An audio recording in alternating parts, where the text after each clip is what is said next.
I used to think losing someone happened suddenly, like a slammed door, or an explosion, or the sound of glass shattering. But that's not true. Sometimes, you lose someone in tiny, invisible ways. One unanswered text, one postponed dinner, one time you said, "I'm tired," when you really meant, "I don't care." That's how I lost him. He was the quiet kind, the kind of man who didn't fill rooms with noise, but with steadiness. When he walked into my life, everything slowed down. My chaos found rhythm. My anger found patience. He was warmth in human form, steady, gentle, unpretentious. But I wasn't ready for gentle. I was addicted to struggle, to challenge, to being in control.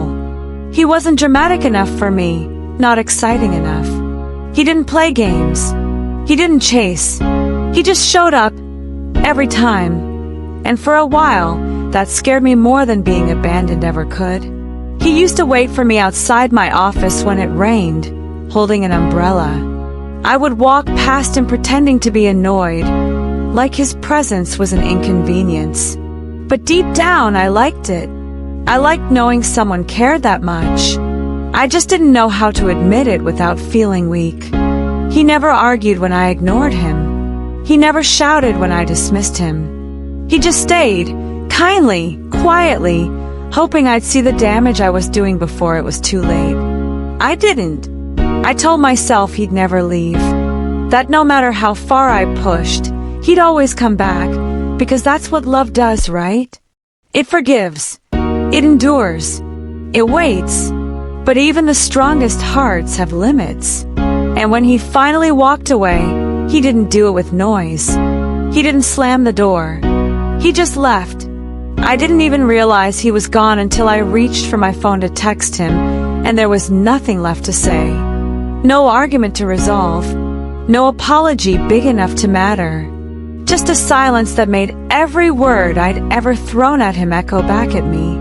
I started to remember things differently after he left. The mornings he made coffee while humming to himself. The way he'd hand me my cup without asking how I liked it, because he already knew. The way he'd look at me when I was talking too fast, too loud, too full of myself, and somehow calm me down without saying a word. Those memories used to irritate me. Now they haunt me. Regret is strange. It doesn't rush in all at once. It creeps in quietly during the slow parts of the day. When you're washing dishes, when you're scrolling through your phone and see a picture of him you forgot to delete. When you pass a place you once went together and feel your chest tighten for no reason. That's how it started for me. I would see his handwriting on a note I once thought was trivial. Eat something before your meeting. Simple, meaningless. Now I stare at that note like scripture. I used to think I was too independent to need anyone. But independence isn't freedom when it's built on arrogance. He didn't want to control me. He just wanted to be beside me. And somehow, that was the one thing I couldn't allow. He wanted a partner. I wanted proof that I couldn't be replaced.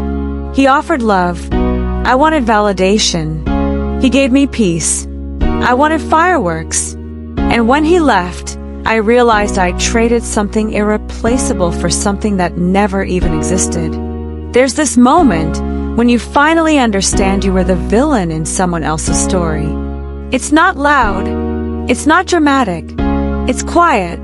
You wake up one morning, and the mirror is honest for the first time in years. And you see what you became while you were busy pretending to be right. I told myself he left because he couldn't handle me.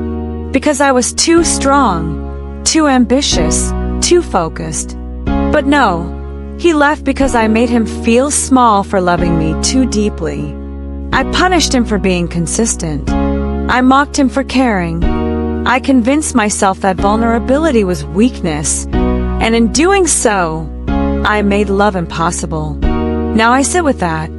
Every day, the emptiness where his presence used to be doesn't scream.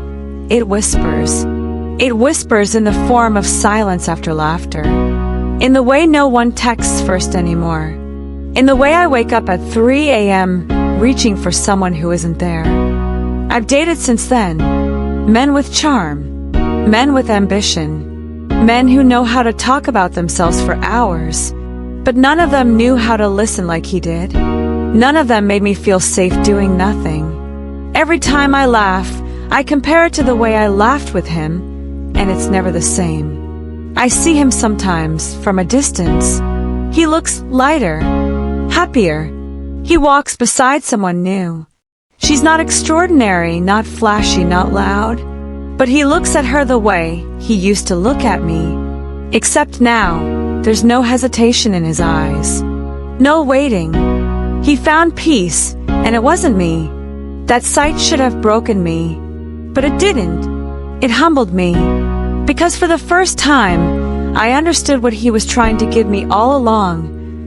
A kind of love that wasn't about possession or pride or performance, just presence. I ruined something holy because I was too busy proving I didn't need it.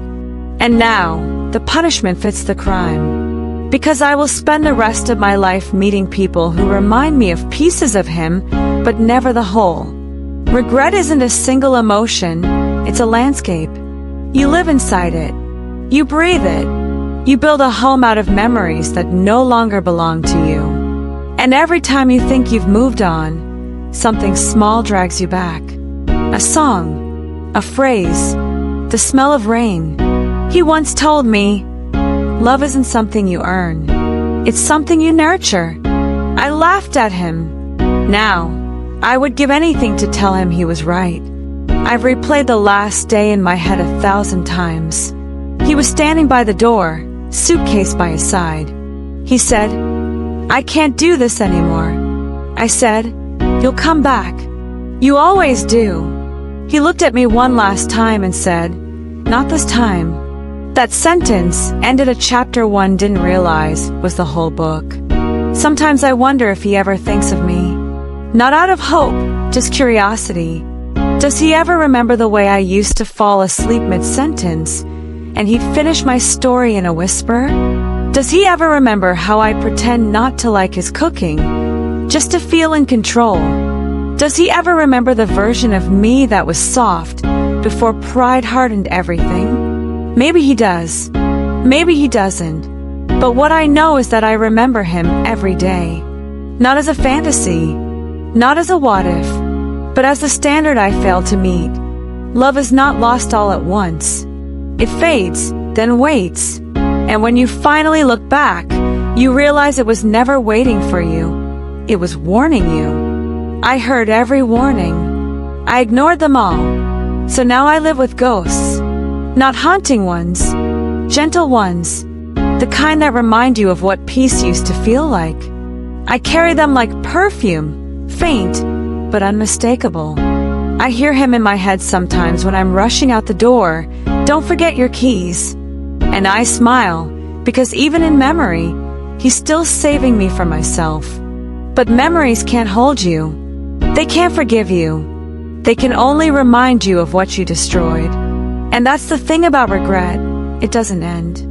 It just becomes the language you think in. You learn to live around it, like furniture you can't move. If I could go back, I wouldn't beg him to stay. I would sit him down, look him in the eye, and thank him for loving me when I was unlovable, for showing me what I couldn't see in myself, and for leaving when I refused to learn. Because sometimes, the most merciful thing love can do is walk away.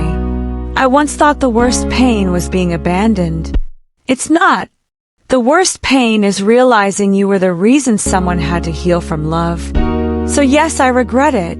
Every word, every dismissal, every I'm fine that wasn't. But regret doesn't fix the past. It only keeps it alive long enough to teach you something. And what it taught me is simple. If someone ever loves you with patience, kindness, and quiet strength, don't test how far they can bend. Because one day, they'll stop bending, and all you'll have left is silence. The kind of silence that audits your soul.